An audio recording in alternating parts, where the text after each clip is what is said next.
ginagamit pamprito ng talong. Minsan sarap ikokong. Masakit ang ilong. Ito si Mimi, ang maarting classmate ni Mima. Ito naman si Jazz, ang nonchalant sa classroom. Ito naman si Jocelyn, ang kutuhing kaibigan ni Mima. At ako si Mima, ang pet peeve sa classroom. Nakapaganda na ba kayong lahat? Para sa inyong tula?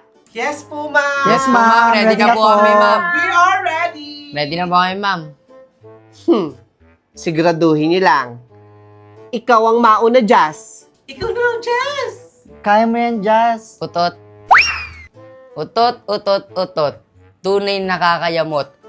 Pag naamoy mo ito, ay para kang binabangungot dahil kumain siya na bulok na saluyot. Utot. Pwede na.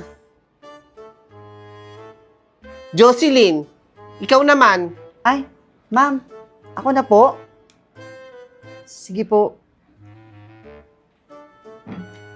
Ulan. Baw. Ulan, ulan, ulan. Hindi ko maintindihan ang panahon sa Japan. Kung ito ba'y ambon o isa ng ulan.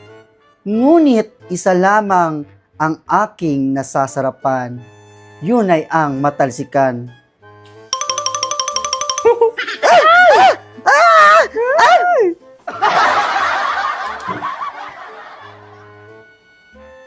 Magaling, magaling. May props pa talaga kayo, ha?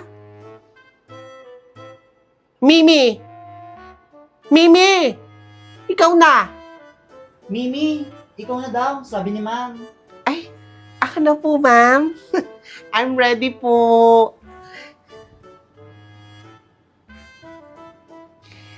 Putok. Bow. Putok, putok, putok.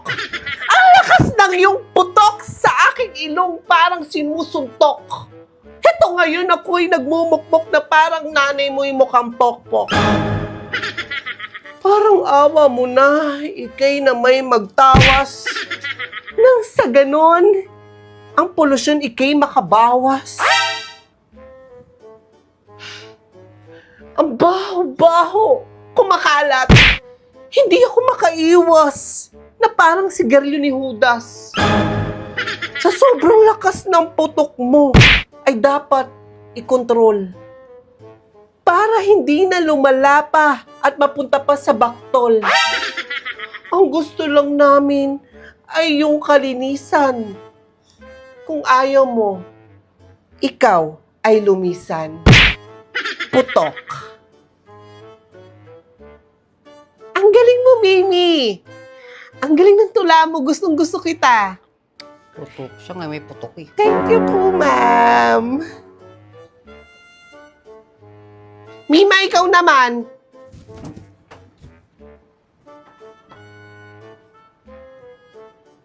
Tong.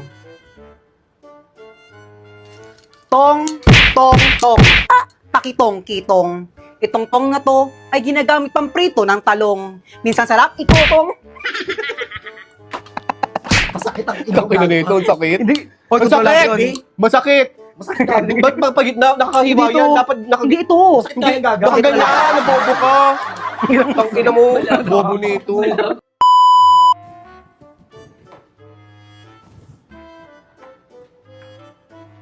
Tong. Bow. Tong, tong, tong. Pakitong, kitong. Itong tong na to, ginagamit pamprito ng talong. Masarap ikotong o kaya pang kurot ng utong.